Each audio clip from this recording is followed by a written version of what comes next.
You're listening to the Men's Mental Health Podcast, The Man Hug.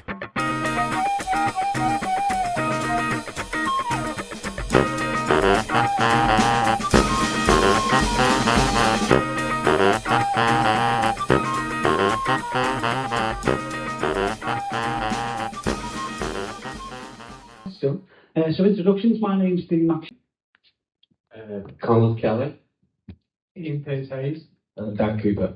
Yeah, so collectively we make up the Man Hug, Men's Mental Health Podcast. What we thought we'd just do before we bring our guests out is just to give you a little bit of a history of the Man Hug for those that don't know, who aren't listening. Hopefully by the end of it you'll start subscribing and listening. So yeah, we'll tell you a little bit about us. We've been running the podcast for 2.5 years now. So what we'll do is we'll just tell you a little bit about that each, give you a little bit of our own kind of reflection on the Man Hug of what we've been doing. And then we're going to bring our special guest out, which is Stephen Melling, who's going to tell us his own story, and he's also going to shine a light on his recovery group as well. So yeah, a little bit about us. So as you can see, we're all men. We're all nurses as well.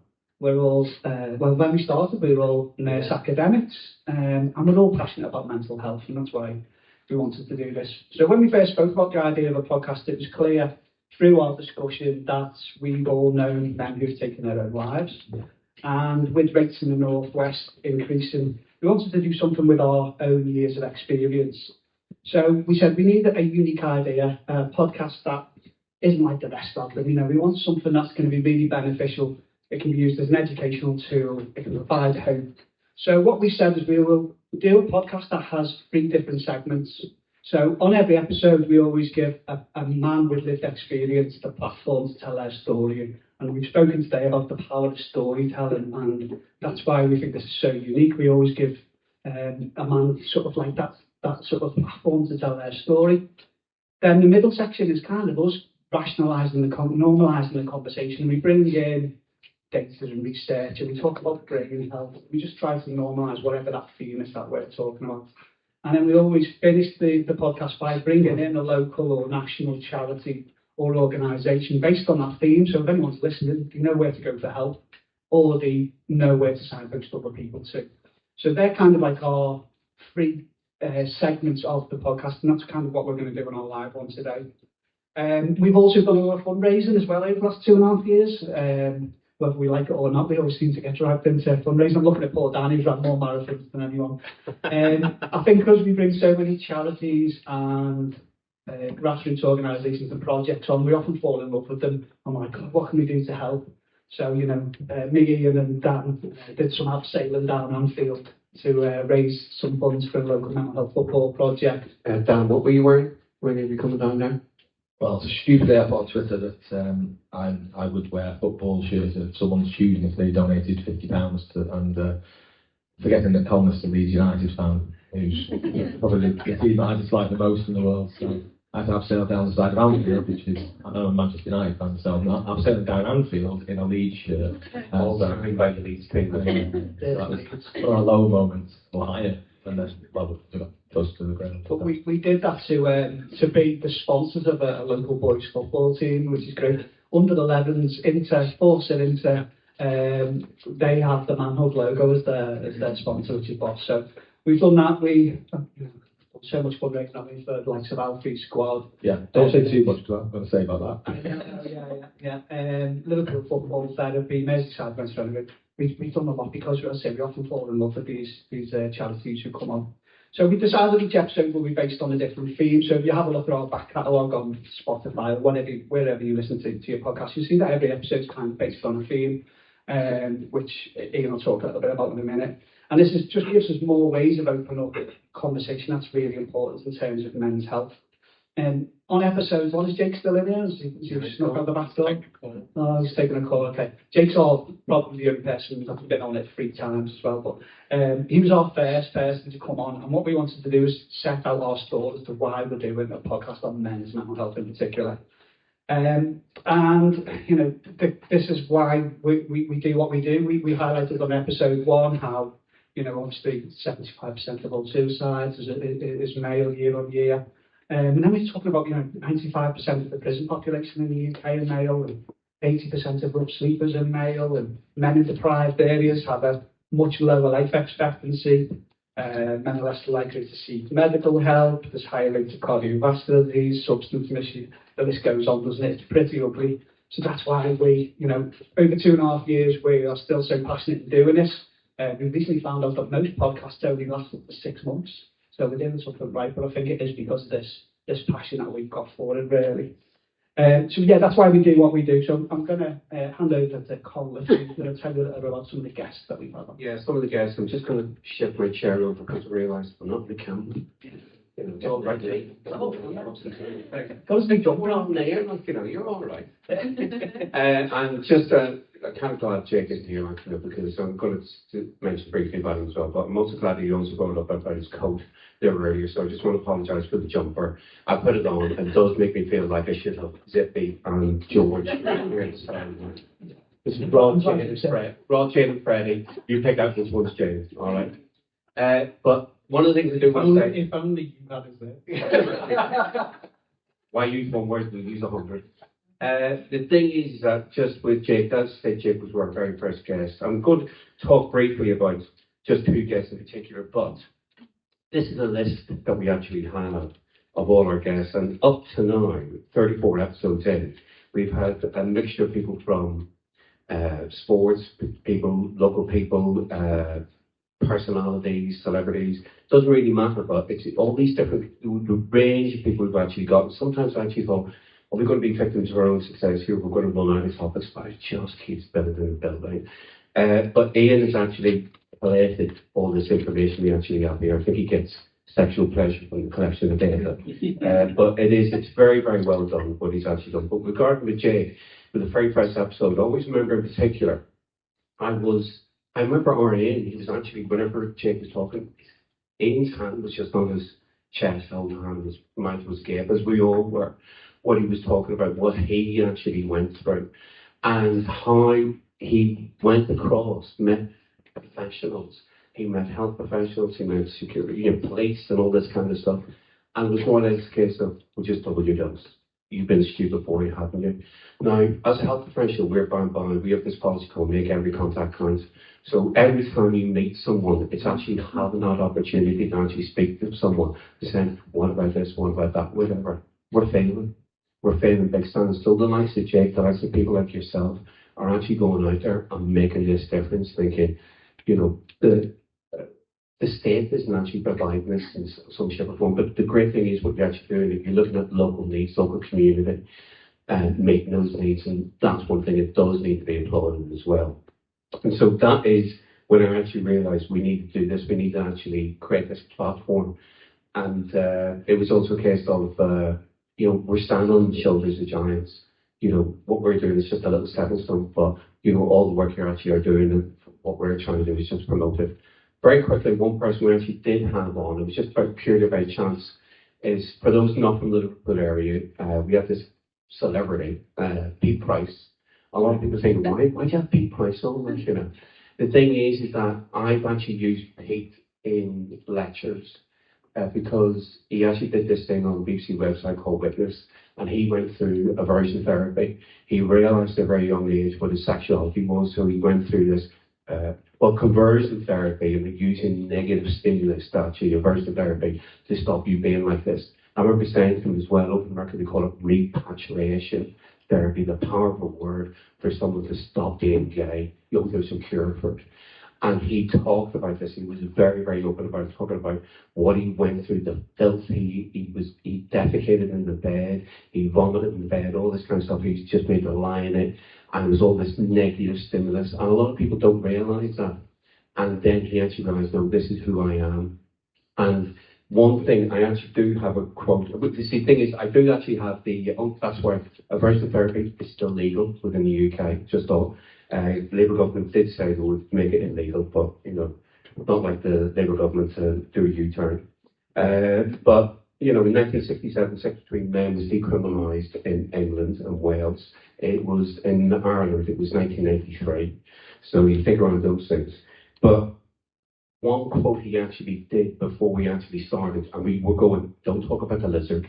People probably all thinking, what's that about? He wanted an audience with a whole lot. But he did do one thing which I thought was very, very powerful. He says, I'll tell you what, before we even start, I'll say to you, I wish when you asked me about my story, I wish we would have had support because there was no support.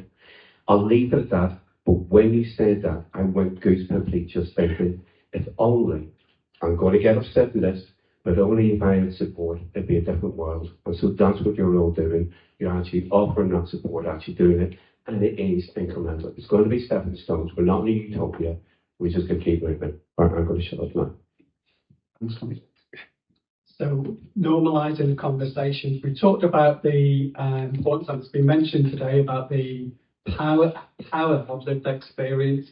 And I think it's Naomi Klein talks about that we are creatures of narrative. We like a good story. We like getting together, sharing stories and talking. So we get men to talk, and that's been really powerful in terms of the podcast and the different things that we've had. Well, the second thing is actually talking about difficult subjects. And again, Our Food is Aimed Pet, there's a lovely quote in Our Food is Aimed Pet, and they talk about women get together to talk through, discuss their problems, men to get together to forget about theirs. And I think there's a truth in that, isn't there? I'm definitely from that culture, and many of our speakers have talked about that. We don't talk about what's important, what we're fearful of, what we're frightened of, you know, or how we're feeling and those sorts of things. So that for us is the real key to actually that normalisation. So I don't like using that phrase that people are brave and courageous to come and share their story, but there's definitely a lot of those factors I think involved in actually talking about it. But our aim, and that second part really is about making it normal and making it being open and honest about our feeling, what we're frightened of, how we're feeling is really important. And that's really the second part of it, about that normalising the conversation, is that it's okay not to feel okay, but to talk about it and talk and get help and support from it, because that's the start. As we all know, we're in a room full of beautiful people who've all had their own insight and making a difference to people. That's what that's about, is normalising those discussions. Dan, who have we had on? I thought you'd be talking for longer. Sorry. Just give me a clear phone. Right, okay, I'm ready to go. So I'm going to talk about some of the charities and the services that we promoted. And so, as the lads have said, there's three main elements to the podcast. So we have the special guest, and then we have our little talk, and then there's the charity or service that we like to promote. So it's one of the key elements, and the reason it's one of the key elements is because it gives people hope, which is why we're here today, isn't it? In fact, the very first episode was with Jake, as the lads have said, who was promoting Chasing the Stigma and the Hub of Hope, which is something that hopefully everybody in the room is aware of, and it's something that I promote now back in practice to patients and to colleagues as well. So the services that we've promoted and the charities that we've had on, they are all raising awareness. Yeah. They are giving the people the support they need. Sometimes we find that some of these services are on people's doorstep and they don't even know about it, and you know, that's why it's so important that we've got this platform to try and promote, you know, the services. I say I'm back in practice now, and there's local charities that are in Merseyside and Cheshire where I work that I talk to patients about, and they've got no idea that these things exist. So I see it as a crusade for myself in practice, as well as the podcast, to try and get the awareness out there for these amazing services and charities that we've had on. And I suppose most of all, the purpose of charity and of the services that we've had on is to just make people realise that they're not alone. Okay. So as I say, I'm in practice again now after working at LGMU for 4 years, and I see a lot of mental health patients. I'm not a mental health nurse, but I've obviously got a vested interest in mental health patients, and I'm happy to have those discussions with people where other clinicians may not be so comfortable. And I suppose a lot of the time the people who I speak to are just lost, and they've kind of lost the purpose, or they feel lonely or confused, or broken, or all of the above. And what the charities and services that we had on do and what you guys do. From the sound of things, I wasn't here this morning, apologies, but by the sound of things, that's what you guys are all doing, is to give them the opportunity to not feel that way, and that's what the podcast does as well. Every service and charity that we've had on, is dear to us, and as Dean said, we've gone on to actually do fundraisers with some of them. So with Alfie Squad, and I walked the big one in Blackpool, and I say we've done some running as well. And then we did the abseil, and else we've done the flowy walks, and we've done the guitar, what's that called again? The big guitar session. So we've done lots of things, and we just love getting involved with the charities whenever we can as well. I say, Alfie Squad, the Martin Gallier project, for me, working back in practice, is a charity that is so invaluable. It offers suicide prevention, and also just,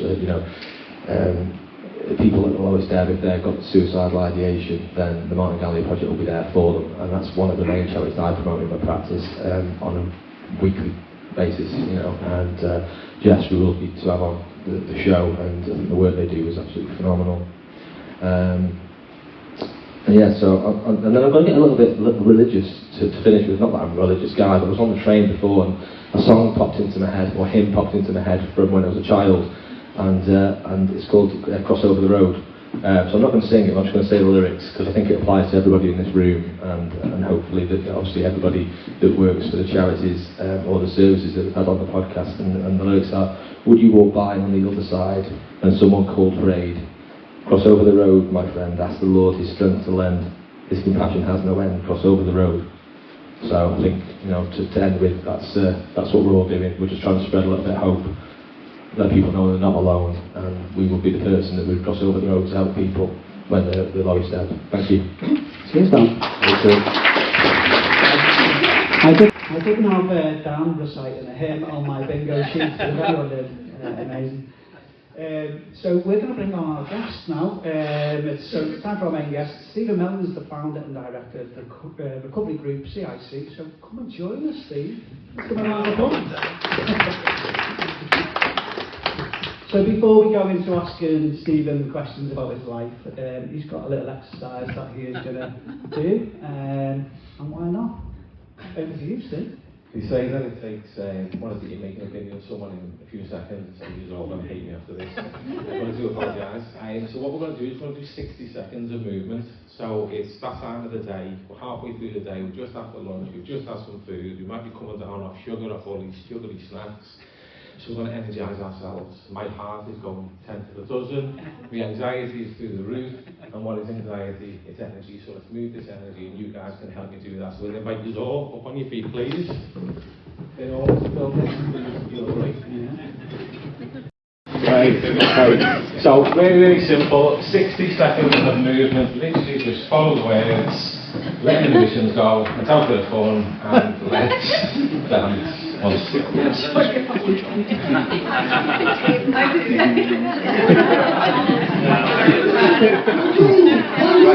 my job.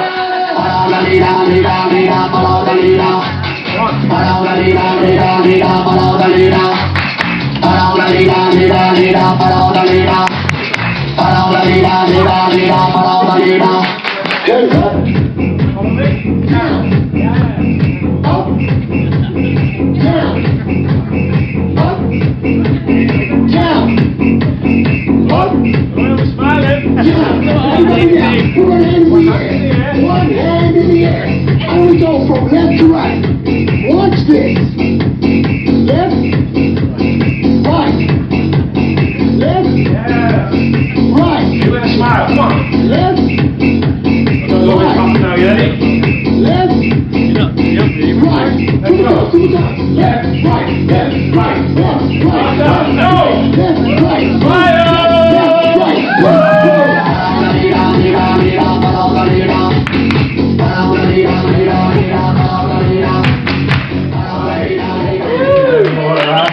So before you sit down, please. So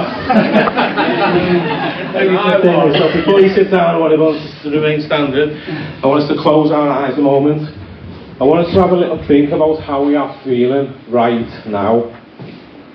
I want us to remember that feeling the next time we're feeling anxious, the next time we're feeling depressed or down or angry or lonely.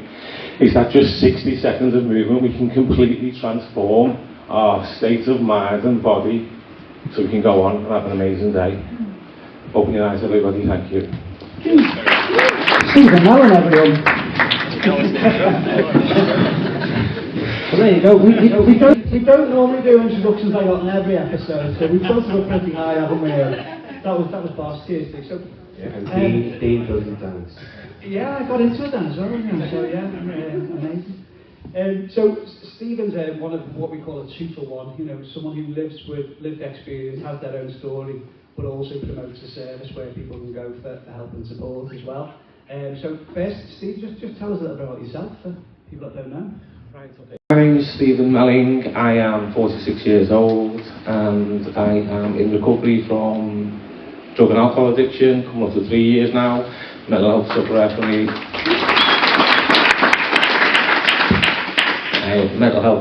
the age of 14. Yeah.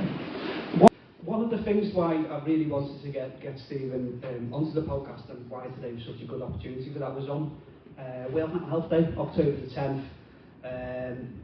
Stephen put a post out and it literally made me really emotional. It was such a beautiful post because there was a before and after photograph of him, and he was so open and honest in his post. And I was like, this is what more men need to be about, and this is everything that the Man Hook strives to do. Is, you know, this openness and honesty.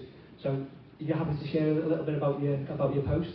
Yeah. So what's post?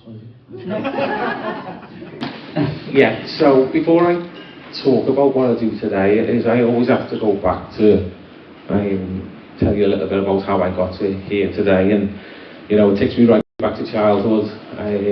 Early childhood was amazing. Christmas days were the best, all the family together, mum, dad, aunties, uncles, sisters, adults on the big table, kids on the footstool.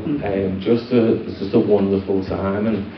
And my uncle was my superhero when I was growing up. He taught me fishing, he taught me about space, making model aeroplanes. And I'd come home from school and run up the stairs and say, hi mum, get changed, run downstairs saying, bye mum, and I'd go and see my Uncle William. Now, sadly when I was 9, come down from bed and got sat down by my parents and said, hey, Uncle William's passed.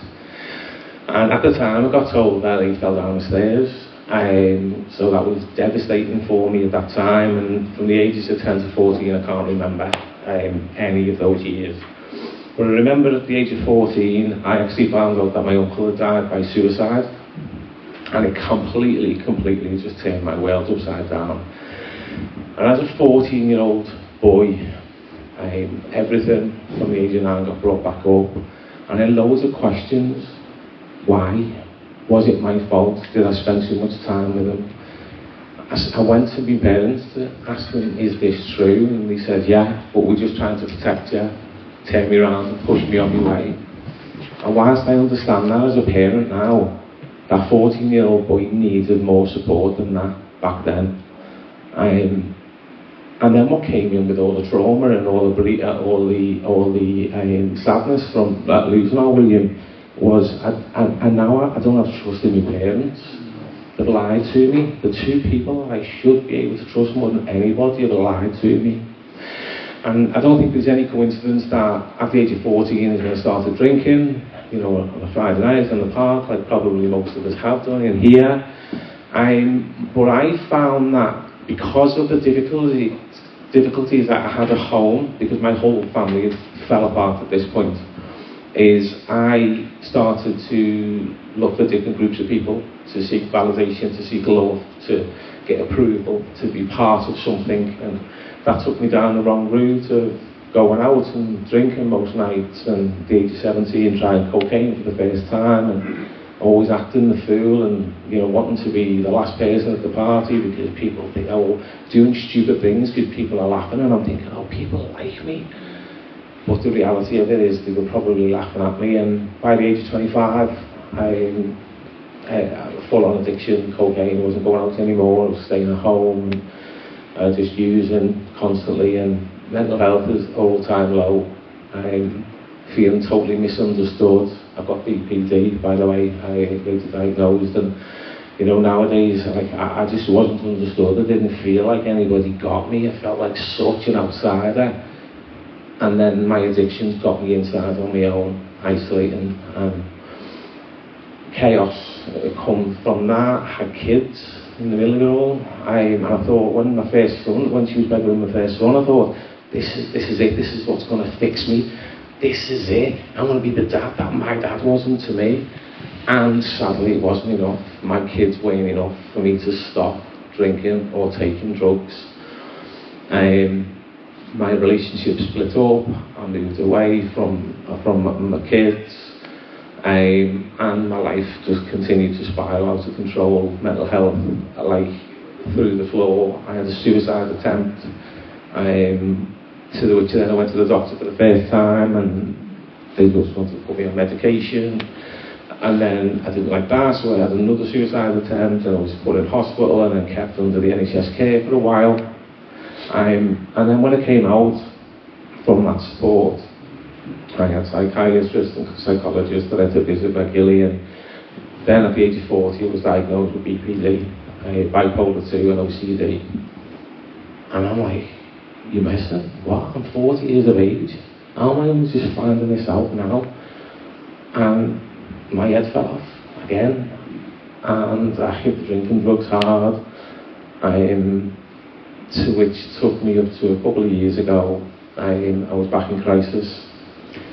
I woke up one morning with an intrusive voice in my head telling me not to be here for hours on end, and I didn't want to drink, but I felt like this is the only thing that I can do right now to stop these thoughts and to stop me feeling the way I do. Because my pain, my emotional pain, was physical. It wasn't, you know, and I don't know if anybody has experienced it, but it's physical pain, it hurts. So I didn't want to act out on what it was saying in my head, so I went and had a drink, and that turned into 2 to 3 to 4 to taking cocaine, to then blacking out and coming round, being chased by the police in my car. And I didn't know I got there, panicked, tried to get away, didn't, crashed, and got locked up, quite rightly locked up. And the next day, come home from the police station, and I'm going to prison. I'm going to prison, and half of me head is saying, just have a drink, don't worry about it, but sort of my heart said, no, you've had enough, you're done, that's it.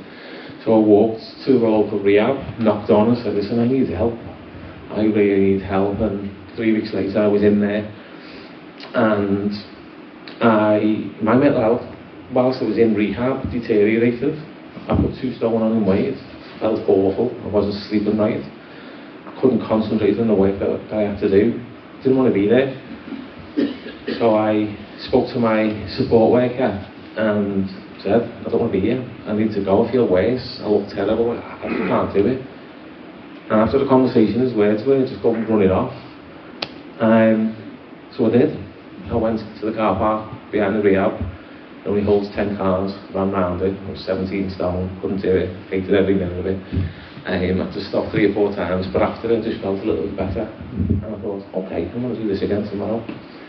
And then I went the next day, and the next day. And then after 3 weeks, I just made this connection in my mind that, hold on a minute, me running in the morning is making me feel better. And that's when my life changed.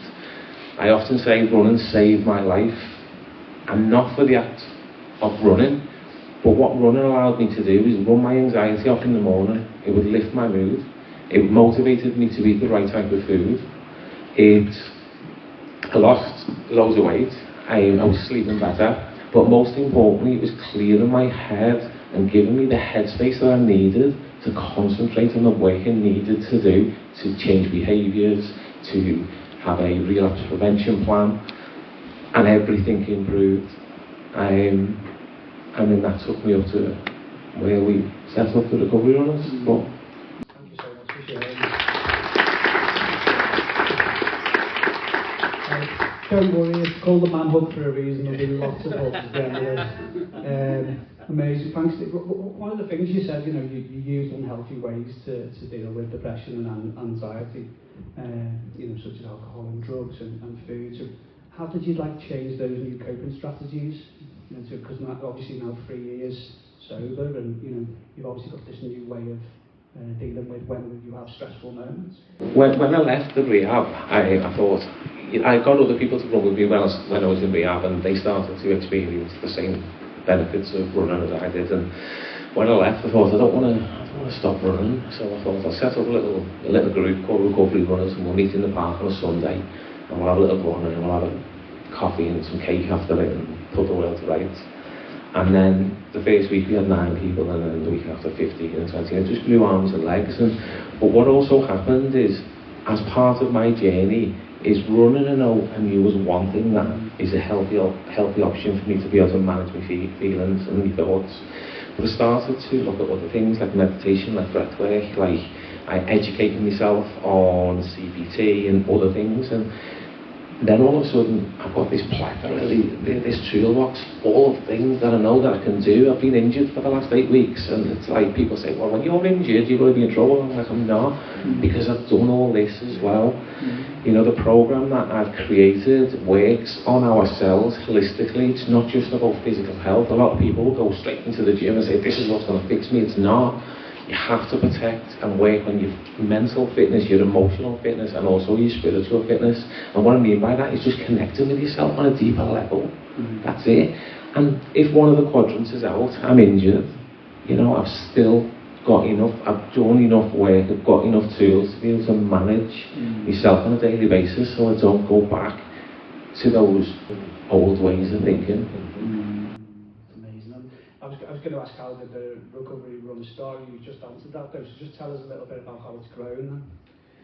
So it's been, I don't want to call it a passion, because it's not. We're a proper organisation, but I am passionate about it because we started on the 1st of October 23 as a running group, and then we started to do runs and walks, then we started to do meditation classes, breathwork, then we moved into delivering workshops and educational courses and doing retreats and all of this stuff, and I was like, wow, what is this?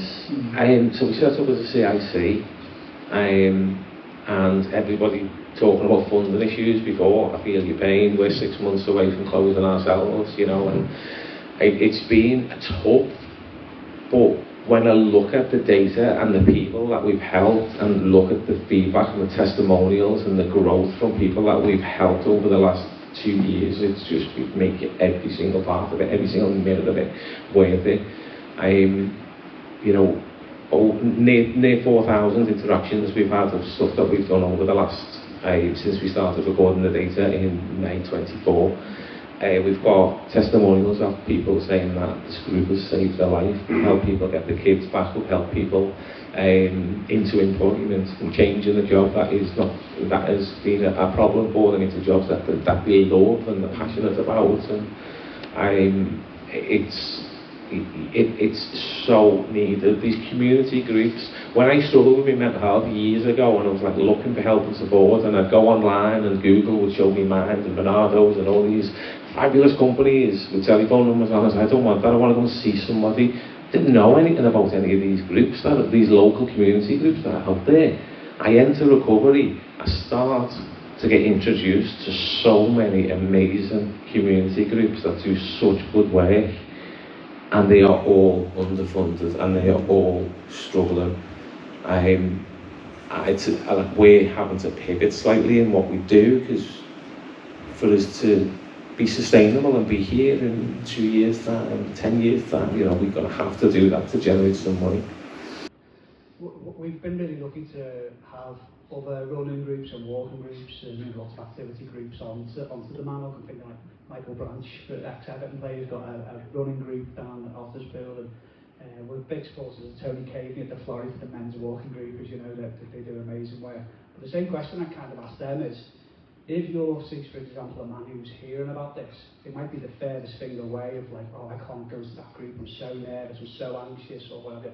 What kind of things do you do to prepare for that? Someone's thinking about it, what can you do to get them there, So this happens all the time, and we've got a running group and walk group and so much more all under one roof, and people will message us on Instagram.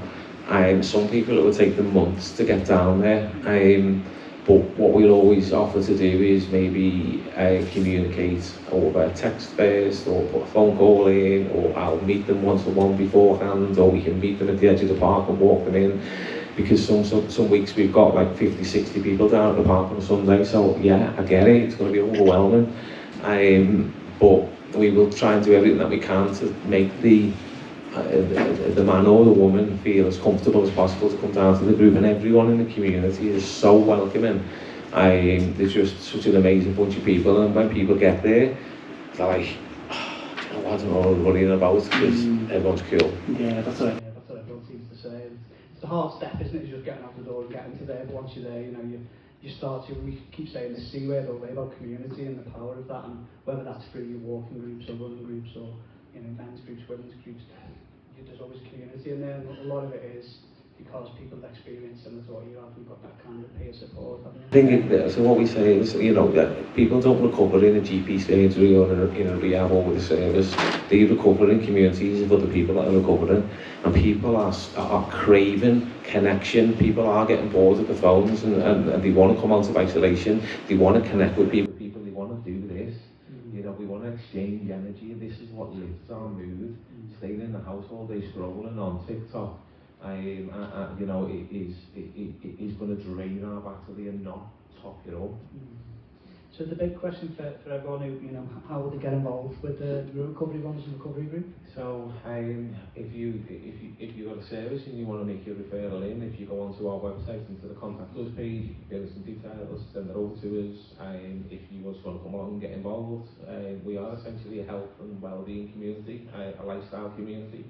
I believe everyone is in recovery, not just from drink or drugs, but mental health, you know, divorce, losing a job, coming out of forces, you know, isolation, injury. We're all recovering from something, and our community welcomes each and every one of you. You can find us on Instagram, just search for Recovery Group, give us a follow, and come and get involved. Amazing. So there you go. And the big social media plug? Yeah. Instagram? Yes, Instagram is probably the best place to have a good look at what we do. But also as well on the tables, we've also created an event called Neon Night Run, and the Neon Night Run is a healthy alternative Saturday night. So a lot of people, a lot of students, Gen Z coming through, a lot of adults as well are bored of drinking, you know, they're sick of it, so we have to create some spaces where they can have fun without the alcohol. So Neon Night Run is a night out without the drink. We have live DJs on, we go for a 5K run through town with the speaker, loads of music with neon lights, high energy. We'll do a little fitness session and some yoga and breath work before we finish. Wake up the next day fresh, hangover free. But yeah, give Neon Night Run a follow also, please. Amazing. Thank you so much, Stephen. And again, thank you from all of us for sharing your story. There'll be plenty of time for hugs and people to come over and have a chat with Stephen as well. In terms of also from the Manhuggers, you can follow us on Instagram and subscribe to us on Spotify and things. And where Angela is, give us away, Angela. We've got all kinds of key rings and cards and things, so if you want to take some back to share and promote, we'd appreciate that as well. But thank you very much for listening to our live podcast.